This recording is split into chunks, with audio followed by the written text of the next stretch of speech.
Hello everybody and welcome back to another video. Today it is the final regular season recap video. This past weekend, week 18 of the Overwatch League, was the final weekend of the Overwatch League regular season. And so here we go, taking a look at what happened. And I'm going to also have my overall season statistics in terms of how I did in terms of my picks and stuff. So let's throw it up. Here it is for this week. 9-3 overall, taking my season total to 120 and 40. 75% pick rate on the season, which is pretty good. It is my best season yet.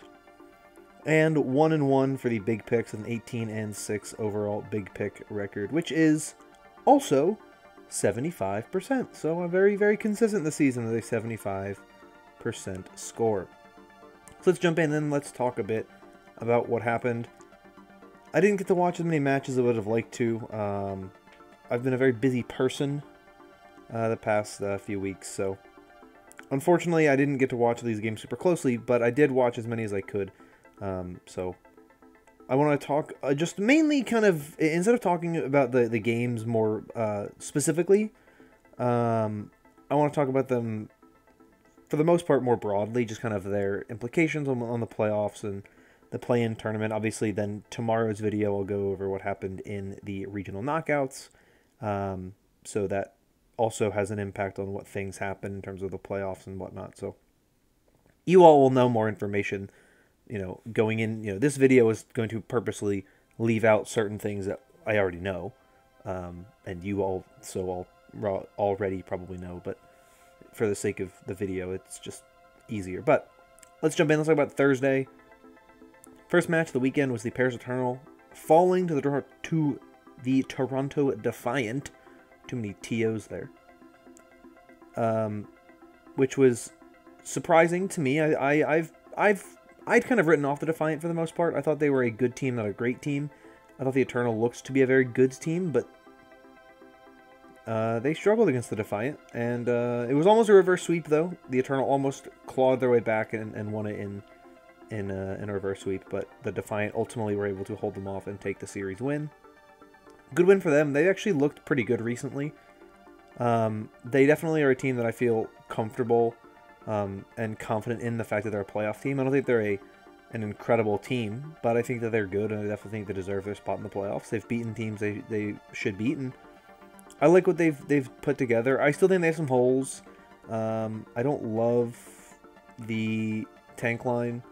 I thought it would be better than it ended up being, especially Sato. I think Sato has just been okay this season. Michelle, I think, has been okay. I really think this team has been carried pretty heavily by Lastro, Aspire, and Hisu.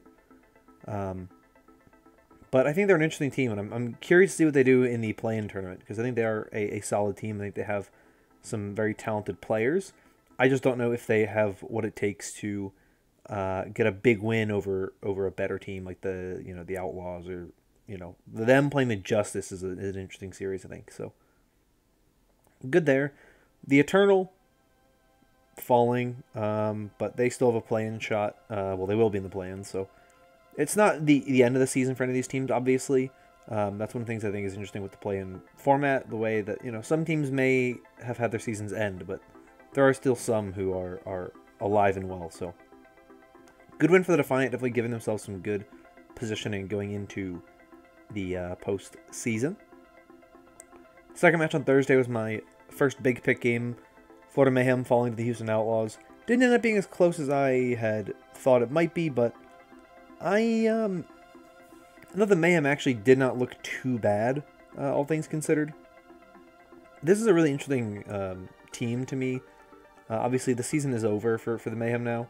Losing to the Outlaws was the thing that ended their season. The Outlaws are a team that I think have not looked very good in a while. They have been the team that I think have had the worst decline in the league since kind of the beginning of the season. And granted, they finished with a pretty good record still. Like, they have a positive record. you know, they have double-digit wins. There's not that many teams with double-digit wins. But, you know, for a team that started the season off so strongly, they don't inspire much confidence in me against really good teams. But they were able to beat a Mayhem team that I think have been improving and have looked better with the way the meta has kind of shifted. And so a good win for them. I'm happy for them. I think the Outlaws are a team who are still scary. I think they are still definitely legit contenders. They have a lot of talent on this roster, especially Happy and Dante. When they're able to really step up and play the heroes that they like the best and the heroes that they are the best at, I think they're one of the best teams in the league. So I haven't written off the Outlaws entirely yet. And a win over the Mayhem, to me, was a good thing to kind of solidify the fact that this is not a team that's going to lose games that they should lose. You know, their worst loss this season is definitely that Uprising loss. Other than that, you know, their losses are to Dallas twice, the Gladiators, you know, the Uprising, and then they lost. What is I'm trying to their other regular season loss. I know I just spoiled the game. Sorry, guys. Haha. In Atlanta, right? Like, they've lost to good teams. They haven't lost to bad teams. You know, their losses are to good teams. And so this is a team that I think when we look at the Outlaws, like, hey, they are competing with teams they should beat. They're beating teams they should beat, and they're losing to teams that are around them. And that just kind of, to me, solidifies where they are in the standings. So good win for them. Happy for the Outlaws. I like a lot of the Outlaws players, and so I like to see them doing well. So very, very nice things coming out of Houston with that game there. Moving on to Friday, Chengdu Hunters beat the Hangzhou Spark as the first APAC match of the weekend. Not too much of a surprise. I've written off the Hangzhou Spark. They do not inspire any confidence in me right now. They don't look very good. They look to potentially be the second weakest team in the APAC region going into the play-in tournament.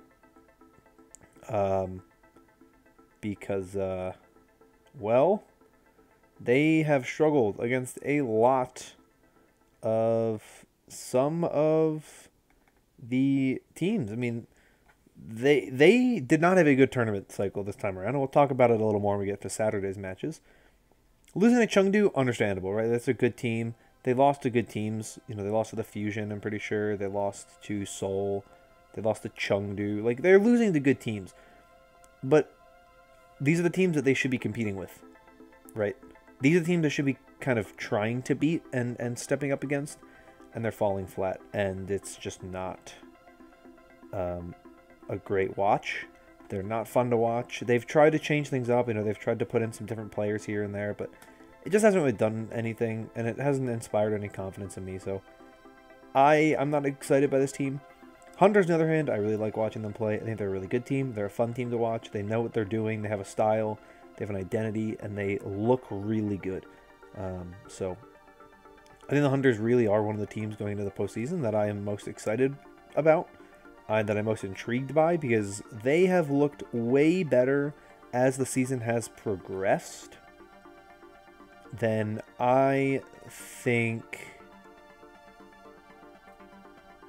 the matchup is just so heavily in favor of the Hunters. And when the Spark have looked as weak as they have, Hunters should win this game.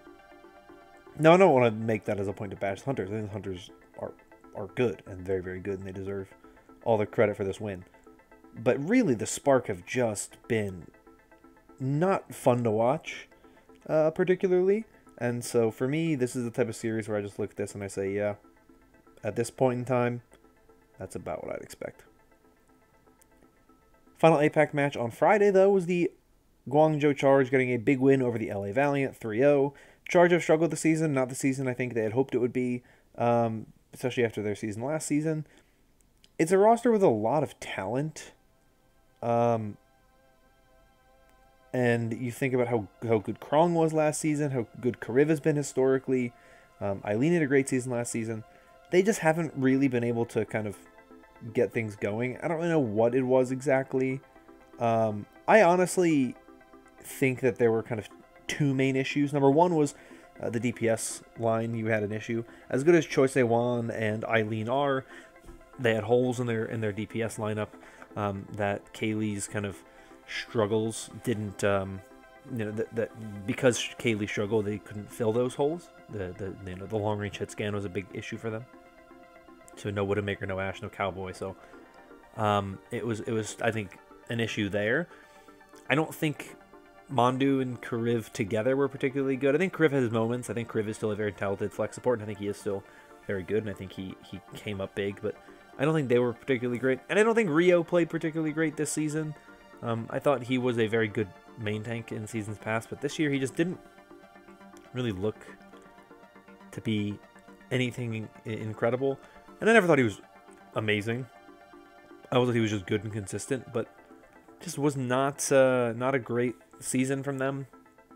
But hey, they beat the Valiant, and it is not that's good, you know. Valiant, just so disappointing what happened with that team. Immortals really are just the worst. But good for the Charge, getting a win late in the season. We'll talk more about them in a game that I think is a little more interesting and a little bit more, was more entertaining. Next is the first Western region game from Friday.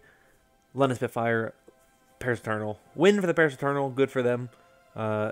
Finishing the season at 8-8 with a 0 differential. So literally the most average result you could get in this season. That is exactly what the Eternal got. Middle of the pack average rating overall. Beautiful. I love it. I'm all for it. Paris Eternal are a team that I think have had their moments. They've looked really, really good. I think they haven't shown enough consistency against some of the top-level teams that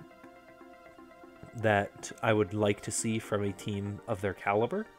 And for me to kind of consider them very, very good, I need to see them get some wins. You know, they've had some, but they haven't been able to keep that kind of consistency going. And so that's my biggest concern for them. I don't think they've shown that, and until they have, I don't think they're going to do anything really in playoffs. But I think that what they've done so far has been very, very good, and I would love to see this Eternal team make a run into the actual playoffs, because I think they are entertaining to watch, and I think they are a team that really can shake up what we see meta-wise. And so I'm interested to see what they do in the play-in tournament, first of all, and then from there, I am very intrigued by where the rest of the playoff meta develops, and if the Eternal are a significant part of that or not. But it'll be interesting to see. Spitfire, on the other hand, you know, they're Spitfire. They haven't looked very good this season, and I don't want to talk about them too much because Bread Bowl was this weekend. Shock beat the Titans. Don't want to talk about the Titans too much because Bread Bowl later on, but the Shock, this is a game they should have won. They won it big. That's what you expect from them. They're a better team. They've looked good, and I think that the Shock are such an interesting team to watch because they've looked really good this season. You know, they are tied for the best record in the Overwatch League with the Shanghai Dragons and the Seoul Dynasty. Spoiler alert, by the way, San Francisco Shock had a 2-0 weekend. But they're tied with those two teams for the best record in the Overwatch League. So the irony is that if you just looked at record, the three teams that were the top three teams in the playoffs last season ended this season with the best records in the league. Now, points-wise, you have Chengdu ahead of Shock, and you have Fuel ahead of Shock. But, you know, they're at the same amount of points as Dynasty. They have one more map differential. So it's really interesting to look at, just to kind of consider that, you know, we look at all these teams. Like, the Shock had a really good season. 12-4 is a really good season. The Seoul Dynasty, 12-4, that's a really good season. But because we haven't seen that tournament success from these teams, it's not a good season. And, you know, big games are where they've struggled. But they've won most of their games in the regular season. Their only losses are to Dallas, the Gladiators, and then 2 to the Outlaws. Well, that's not too bad. So Shock getting some wins late in the season, obviously helping themselves kind of climb up in the standings. They look good. I think they are still a really good team. And beating the Titans just kind of helped solidify that. Final match on Friday was the Florida Mayhem against the LA Gladiators. Not a very close series, which to me gave me a lot of worry about the Houston Outlaws. Because Houston Outlaws did play a little bit of a tight series with the Mayhem. But the Gladiators just dominated them. It was not a close series, not a pretty series from what I saw. So the Gladiators are a team that I feel very confident in. I think they have improved throughout the season. And they continued to improve. While some teams kind of got better at times, kind of hit peaks and then dropped down again. I think the Gladiators have just gotten better throughout the season, and the things that they've struggled with are the rain and the fuel, like these two really good juggernaut teams who are ahead of them in the standings, where they've been able to keep it close, and yeah, they had that loss of the Justice, but they have continued to improve. And I think they're a team going into playoffs I'd be very scared of, because I think that is where they potentially are one of the most dangerous teams, because I think a double elimination Gladiators is very scary. And I'll talk more about the Gladiators tomorrow with talking about the Countdown Cup knockouts and stuff. But I'm very intrigued by the Gladiators, and I'm interested to see what happens with them going forward, because I think they're a team that's very interesting. Just based on what we've seen from them so far, I think they actually are a very scary team, especially if you have to beat them twice. That's where I think the Gladiators could see a very, very big jump in their stocks. Let's go to the APAC region. Chengdu Hunters beat down on the LA Valiant Saturday morning. Who would have guessed that the Valiant would lose another game, and they went the entire season without winning a game. 2 maps all season for the Valiant, just not it. And I feel so bad for the players, because they were put in an unwinnable situation. That was not because of them; it was because of the ownership that put them in that position.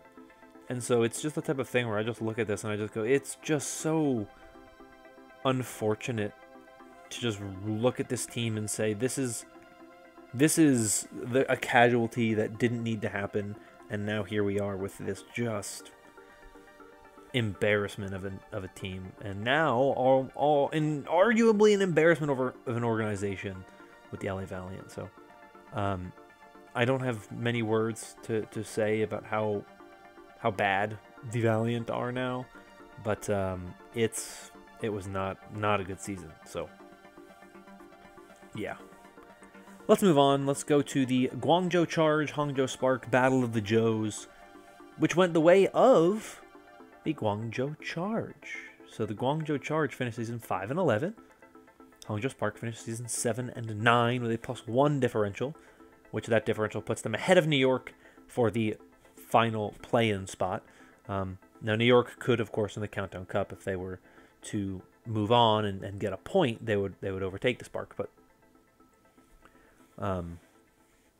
chance of that happening very low, very unlikely. And so I as someone who's a fan of the NYXL, I feel like I would have rather seen the NYXL make that play-in spot than I would the Hangzhou Spark.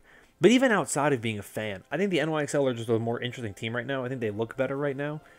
The Spark, to me, have just been on this decline. Like, they're 7-9, right? But 4 of those 7 wins they got in one stage. Right, they got that in the June Joust. Didn't even make the June Joust tournament. They lost to the NYXL. They had, like, 1 win in May and 2 wins in the Countdown, or in the Summer Showdown. Didn't win a single game in the Countdown Cup. And the Charge have looked better, I think, with the coaching changes. That's one of the things that benefited them a lot. They had a lot of them throughout the season. Not as many as the Spark did, but a decent amount of them. But I think they finally kind of settled down a bit. I think that this is the future of the Charge roster, to me, is Choi Se-won and Krong. Those are the pieces you build around. I think Rio as well. It's hard to find a good main tank, I think. So, who knows if there will be the need for main tanks in the next season. I don't know when that will come out. And there's been stories about that, which I'll talk about in a video later this week. But I think there's some pieces for the Charge that are really good, and I think you can build around Choi Se-won and even Eileen as well, and Krong. Those are 3 players I think you really can build around. But I think you can find other players in free agency and in your support line and in other parts of this roster, because I think they have some really strong players, but they just never seemed to get anything going the way they needed to. And I think some of that was they lost some, they lost Shu and Nero, but the big one was Shu, and they lost so much playmaking potential that I just think that it hurt them a lot. And they've bounced back as best they can. And definitely they finished off with 2 wins, which is not too bad. Putting some distance between themselves and the LA Valiant, but they also finish with the 4th worst record in the Overwatch League, so that is a thing. Charge, not looking very good, but they managed to get wins where they mattered at the end of the season, so can't fault them for that. Let's move on to the Bread Bowl. London Spitfire, Vancouver Titans. A battle to see if there would be 1 or 2 winless teams this season. Because we already knew at this point the Valiant would be winless, so if the Spitfire could get the win, they would avoid being a winless team. And they did, of course, get the win and end the season with a 1-15 -35 record. Vancouver Titans finished the season also with a 1-15 -35 record, which to me is just poetic. Who cares who's the better of these 2 teams by record and by differential? Neither of them. They're the exact same. Yes, London is the tiebreaker technically because they beat them, but we all win. Breadsticks were won. Neither of these teams went winless. And at the end of the day, we got to see some really great players show themselves for who they are and kind of get the opportunity to kind of sell themselves to fans and to other teams. They're gonna say like, hey, like we're still strong pieces that you can build around. Both of these teams are teams I expect to make major changes this offseason. I don't see either of these teams going big on sticking to what they have put together, considering the way that the season went, and a lot of these players struggling and the team struggling. But Spitfire managing a win, final game of the season for them, 5-map series, those types of things that you just like to see, and I hate to see teams go winless, especially for players. Especially the Spitfire, they put in work. They put this roster together, and it just didn't translate well to the Overwatch League. But they did it. They got the win, and you gotta feel happy for them. And yeah, that's really all I can say. I think both of these teams have potential. I think you could really. There are some pieces on these rosters I really like, and that I've been impressed by all season. On the London side, you have Sparker, you have Shax, you have Blase, who I think have all been very good this season. On the Vancouver side, I think Fried Wiener has had a very good season. I think Terry's been great this season. Dalton's been great this season. And I think that there's even some potential there with Chongsik as well. And I think that that's really the standouts to me on these teams. And those are the players I think you could definitely build your future around some of these players. So I'm glad that we got to see both of these teams end the season with a win. The idea of having a bread bowl where both teams would be winless definitely was exciting, like in terms of like narratives. But as a fan, I think it's just better that we did get teams that won games throughout the season. We only had one winless team as a whole, so could have been worse. No, we ended up getting. But I'm happy for the Spitfire and glad they managed their first win of the season on the last chance they had. LA Gladiators took on the Houston Outlaws. It was a stomp. It was not a good series. The Outlaws got obliterated, and this is why I'm not very confident in the Outlaws. They don't look very good when they're playing against the teams that we consider very good. With the exception of the Shock. They've looked good against the Shock this season, but they haven't looked good against the Gladiators in their one game they played against them. They've struggled against the Fuel. They've struggled against the rain. And so the Outlaws, to me, just don't have much of a chance. Gladiators do, though. Gladiators look good. And I think they really are a team that they are now in a prime position to really make a deep run, potentially going into the playoffs, definitely going into the Countdown Cup, and potentially find themselves as one of the top contenders. I think they are very good. We've seen them beat the Shock. We've seen them come so close to beating the Reign. I want to see them compete against the Hunters and the Dragons and the Dynasty. Those are the teams I want to see the Gladiators play. And I want to see them play against the best teams in the East and continue to play against the best teams in the West, because I think they're a fun team to watch, and they're an entertaining team, and I think they're a good team. And so, all in all, happy for the Gladiators. Glad to see them finding some success late in the season. And not as happy with the Outlaws, and hoping we see a nice bounce back from the Outlaws as we go into the play-in tournament and the playoffs. Final match of the weekend was the San Francisco Shock taking on the Toronto Defiant. Defiant didn't roll over and die like I had expected them to, so my bad. The Defiant actually impressed me a lot this weekend. Despite the fact that they lost to the Shock, I actually think they were one of the teams who had the best weekends, just because they looked a lot better than I had anticipated they would, and they have impressed me a lot recently. So, the Shock obviously getting a big win here was definitely needed for them, but I think that what we've seen from the Defiant has impressed me a lot, and the Shock, they managed to win, but it didn't feel like something that they just kind of gained for free. They actually had to earn it. And that's why I'm super excited about what we have in the Western region, because these play-ins will be really, really good. We know the Shock are at least a play-in team. They could be a playoff guaranteed team, but that hasn't been locked up yet. So it'll be super fun to see what happens. Very interesting to see how the rest of the season progresses as we get into the Countdown Cup and as we get into the play-in tournament. But these are teams I really like. We're getting some great matchups going forward. It's only going to be good teams from here on out, in theory. So I'm excited. But the Shock, keeping that three-peat dream alive as best they can. They get a win when they need it, and that is what matters. So that is it for this video. I know this one's a little bit kind of all over the place, but that's what happens when you have you are lacking sleep and are very much in need of a break from the ways of life. So I'm going to end this one off here. This one's pretty long, so thank you for sticking around if you did. If you enjoyed this video and want more like it in the future, you can consider liking and subscribing. But that is all from me for today. Hope you're all staying safe and staying healthy. Until next time, bye-bye.